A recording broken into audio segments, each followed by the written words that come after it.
என்ன சார், கல்யாண வேலையெல்லாம் ரொம்ப பிஸியா போயிட்டு இருக்கு போல. இருக்காதா பின்ன.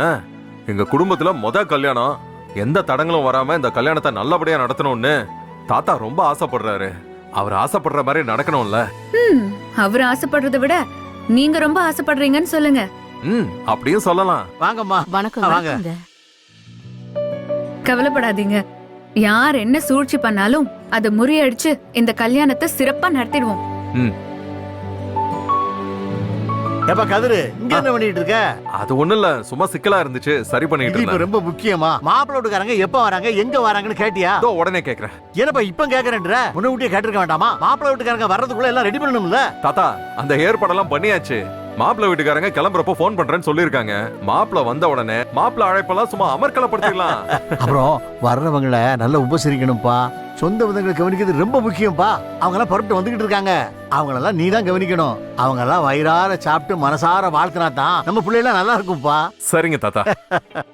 ஊருக்கே சோறு போட்டாலும் அவங்க பசியை தண்டா போக்க முடியும், செஞ்ச பாவத்தை போக்க முடியாது.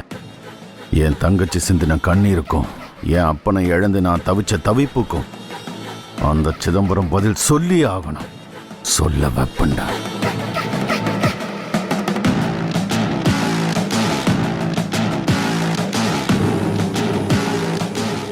இப்பவே அவனை கதற விடுறேன் பாரு.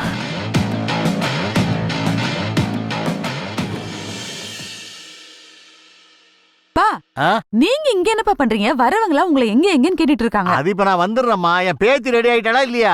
உங்க பேத்திய ரூபினியோ ராகினியோ ரெடி பண்ணிட்டு இருக்காங்க. சினிமா படங்கள்ல அம்மன் வேடம் நடிக்கிறவங்க நகை நட்டெல்லாம் போட்டுக்கிட்டு மினுமினு வருவாங்களே, அந்த மாதிரி என் பேத்திய பாக்கணுமா. அதான் என் ரொம்ப நாள் ஆசை. பண்ணிடலாம்ப்பா, அதுக்கு என்ன. சரிம்மா. தாத்தா,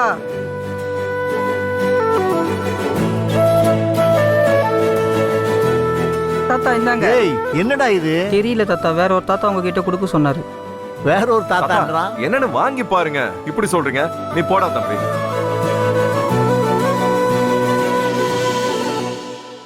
ஏப்பா கதிரு, கிஃப்ட் கொடுக்கறதா இருந்தா பொண்ணு கிட்ட கொடுக்கணும், இல்ல மாப்பிள்ளை கிட்ட கொடுக்கணும். ஒரு சின்ன பையன் என் கையில கொடுத்துட்டு போறான். யாரா கொடுத்தான்னு கேட்டா ஒரு வயசான தாத்தா கொடுத்ததுன்னு சொல்றான். ஒன்னும் புரியலையப்பா. இதுல அப்படி என்ன இருக்கும்? சரி, என்னதான் இருக்குன்னு பிரிச்சு பாருங்க.